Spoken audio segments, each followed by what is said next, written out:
Well, how's it feel to be here?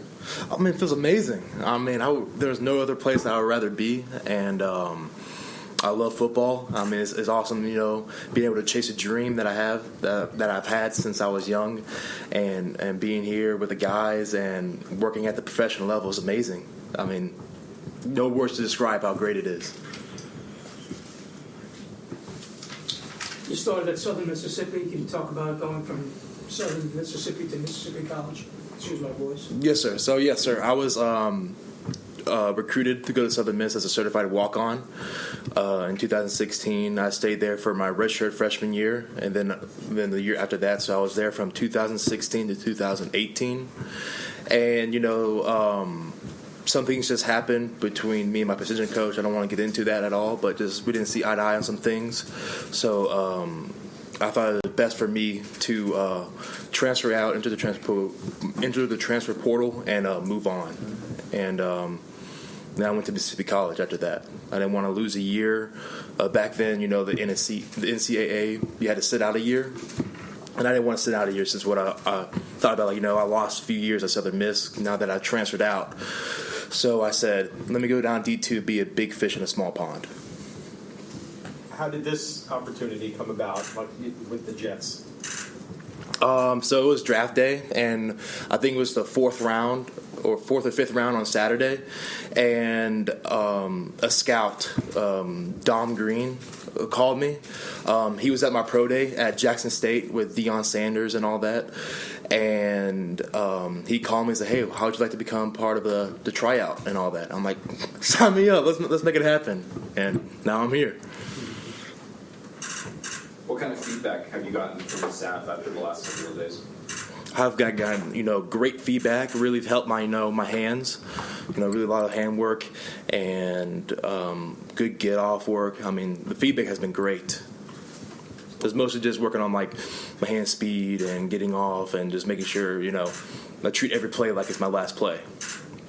What's that like when you're out there and you know you need to stand out, you want to stand out, but you also don't want to put too much pressure on yourself and change your game for the worse? Yeah, it feels no different for me, you know. I've always played like it's my last play. That's how my dad trained me to play. You know, my dad was one of my biggest coaches throughout my life, and he always told me, you know, just give it your all, and that the more you think, the more robotic you are. And, you know, we're not robots, we're human. So I just came in here and felt no pressure. I just came in to have fun, and that's what I did. I had a total blast. What do you think your dad's thinking right now? What my dad's thinking? Oh, he's probably going to give me a bear hug and give me a headbutt, you know? I'm sure my dad's smiling down from heaven right now, just so happy that, you know, despite, you know, his passing and all the adversity I've been through with that I have overcame it and I'm here now. I mean, I bet he's just overjoyed. Best advice he gave you? Best advice he gave me? Oh, man. All my dad's advice was great, but probably the best advice was, you know, accept Jesus Christ as my Lord and Savior. Probably the best one, make sure I'm saved. Best football advice that I've ever gotten was probably, you know, make sure to establish the physical aspect of the game up front and first. Make sure, you know, you're kicking that man's butt in front of you. So, what was that level of competition like as far as the offensive lineman you faced at Mississippi College? I mean, you know, the GSC is basically the SEC of the D2 conference. So, I mean, I felt a good competition there. I mean, there are definitely some good athletes there, and I think I competed very well out of that. Does it make it a little bit extra special knowing that your dad was here in this building coaching, you know, at one point? You know? Yeah, it definitely does. I mean, you know, I love my dad. You know, me and my dad had a very special relationship. And the fact that, you know, I'm here and, like, I'm here in this facility that he walked in and been in the same places he's been here, that's awesome. I mean, it's such an honor. And you know, following my father's footsteps as of now, I mean, this is the biggest honor I think a kid could have. I mean, I'm just overjoyed at that thought. What was it like growing up knowing that your dad, you know, he was one of probably the most liked players, you know, he kind of transcended the game too, the wrestling and stuff. He had fans that just loved him for his long hair and you know, just going wild on the field and that kind of thing. what do you remember just growing up as a kid and looking up to this guy who so many people idolized? Yeah, I just remember my dad being, the biggest lover of my life. My dad supported me in everything I did. He made sure that, that I tried out every sport, but never forced me to play. That's why my first year of football was 7th grade. So he was just my dad, I love my dad. Me and my dad, even though his time on this planet was cut short, we lived 1,000 lifetimes together. And my dad's my biggest hero and will stay as my biggest hero to this day. And but he never, wanted me younger to face that pressure because he knew he was one of the best linebackers. 160 sacks. That's some pretty big shoes to fill, you know what I mean?